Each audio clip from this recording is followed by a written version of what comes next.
As part of its continued commitment to growth, International Airlines Group, or more commonly referred to as just simply IAG, has announced plans to convert options that existed for the Boeing 787 Dreamliner to firm orders.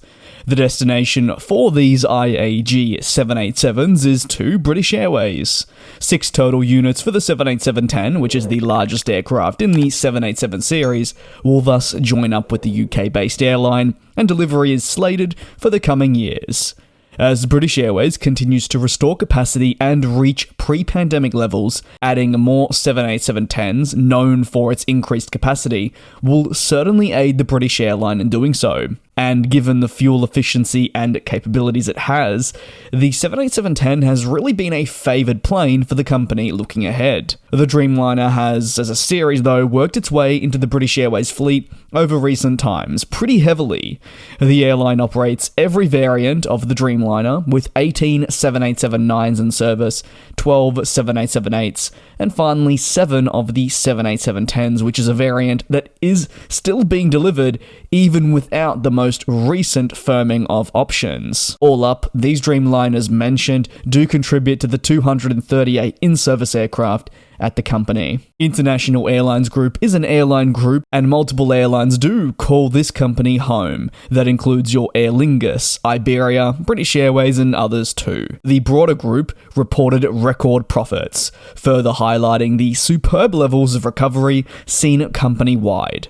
Operating profits stood at £1.1 billion. The focus on the improved results comes, according to the company, thanks to leisure travel really rebounding, which saw a substantial increase.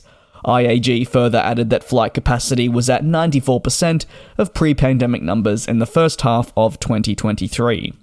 What's really been fascinating, in my opinion, and maybe you'll agree to follow, has been the global recovery of the aviation industry, from a spectrum of really understanding how different markets have returned in comparison to, say, another, or maybe even the time frame for that recovery compared to what was initially expected as well. Why? Well, if you recall back in 2020, predictions and analysts' opinions saw demand not looking likely to return until much later than what it did. And the summer period for groups is really important, probably one of their busiest times.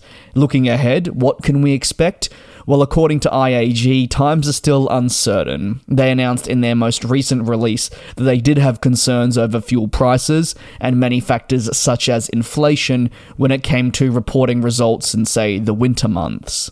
That being said, it's hard for the airline group to really nitpick future possibilities that aren't completely solidified when they've just enjoyed a very, very solid first half of the year. Any thoughts on the situation at IAG, or maybe British Airways firming up those orders for more 787 Dreamliners? You can let me know down below in the comments. Thanks a lot for your support. Take care and be safe, and I'll see you next time.